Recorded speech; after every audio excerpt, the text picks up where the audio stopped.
श्रीराम जय जय राम. सद्गुरू श्री ब्रह्मचैतन्य गोंदावलेकर महाराज यांची प्रवचने म्हणजे जणू वेदमंत्रच. श्री महाराजांनी प्रत्येक दिवसाच्या प्रवचनाबरोबर बोधवचनही सांगितले आहे. या बोधवचनांचा विस्तार एक तत्वनाम या पुस्तकात लीलया स्पष्ट केला आहे.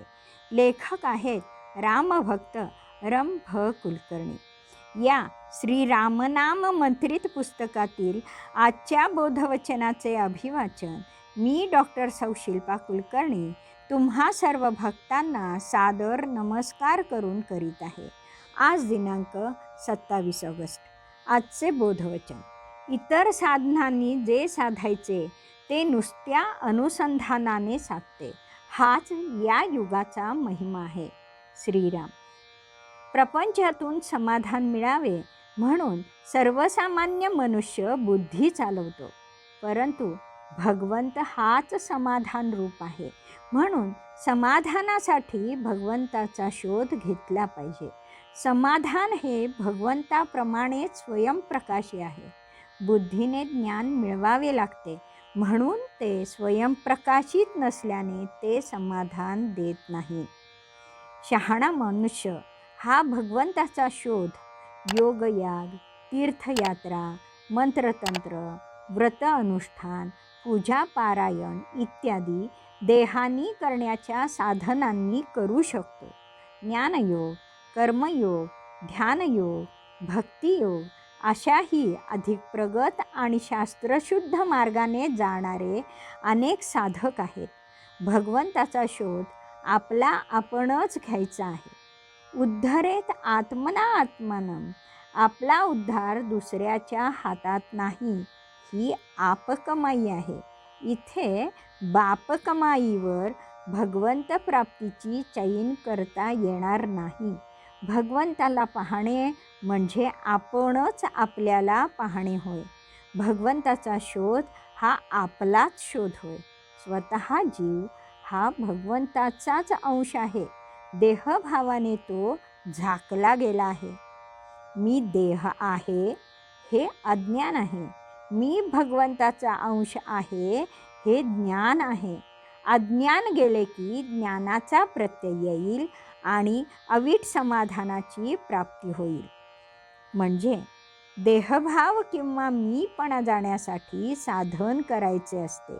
पूर्वपुण्याई, श्री गुरुकृपा, श्रद्धा, तळमळ, सदाचरण यामुळे अहमचा नाश होण्यास मदत होईल. आपल्या सोयीनुसार भगवत कृपेचा मार्ग निवडता येतो. ज्ञानयोग म्हणजे ब्रह्मसत्यम जगन्मिथ्या, यद द्रष्टम तद नष्टम, नेती नेती असे प्रतिपादन करणारा मार्ग. हा मार्ग विद्वान पंडितांचा आहे. तो विहंगम मार्ग आहे. कर्ममार्गाने जाण्यासाठी कर्मविपाकाचा सिद्धांत समजून आचरण आणावे लागते. हे सोपे नाही. गहना कर्मणो गतिही असे गीताच सांगते.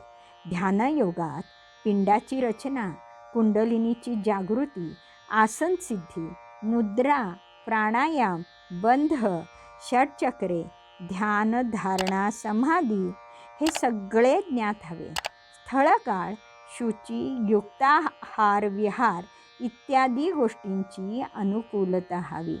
शिवाय चढणारी व उतरणारी समाधी प्रपंचात उपयोगी नाही. म्हणून भगवंताप्रमाणेच निरुपाधिक असणारे आणि एकदम ध्येयापर्यंत पोचवणारे नाम मनाने घ्यावयाचे असते. साधन सोपे वाटले तरी ते थोडे अवघडच आहे. प्रत्येक क्रिया देहाने करावयाची सवय असते, त्यामुळे नामस्मरणावर त्याचा विश्वास बसत नाही.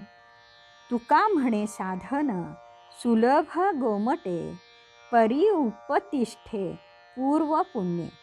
ते पूर्वपुण्य आहेच असे समजून नामस्मरण करावे. इतर साधनांनी साधते ते अनुसंधानाने साधते. निराकारातून साकार निर्माण झाले. निराकाराचा सत्य संकल्प हे विश्वाचे मूळ. सामर्थ्यशाली सत्यसंकल्पातून महास्फोट म्हणजे बिग बँग झाला. तेच नादब्रह्म. नादब्रह्मातून पहिला आकार म्हणजे ओंकार निघाला आणि हेच शक्तिसंपन्न नाम. या नामातून विश्वनिर्मिती झाली. भगवंत म्हणजे हे निराकार ब्रह्म. भगवंताच्या प्राप्तीचे ओंकार म्हणजे त्याचे नाम हे प्रवेशद्वार आहे. नामाच्या अनुसंधानाने भगवंताचे म्हणजे आपलेच ज्ञान आपल्याला होईल. कुठल्याही साधनाचा लय ओंकारातच आहे. तो ओंकारच सोहम रूपाने प्रत्येक देहात आहे. तो अजपा जपच आहे. सोहमचे अनुसंधान ठेवले तर अहमचा नाश होईल आणि आत्मसाक्षात्कार होईल. अनुसंधानाचा मार्ग हा जीवाला शिवाशी जोडणारा मार्ग आहे. अनुसंधानाच्या एका टोकाला जीव तर दुसऱ्या टोकाला शिव आहे. अनुसंधानाचा धागा तुटला तरच जीव भवसागरात गटांगळ्या खाईल, अन्यथा त्याचा उद्धार झाल्याशिवाय राहणार नाही.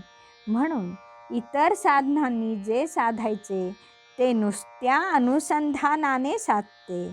हा या युगाचा महिमा आहे. देहाने प्रपंच व मनाने अनुसंधान हा या युगातील आत्मसाक्षात्काराचा मार्ग आहे. श्रीराम समर्थ. जानकी जीवन स्मरण. जय जय राम.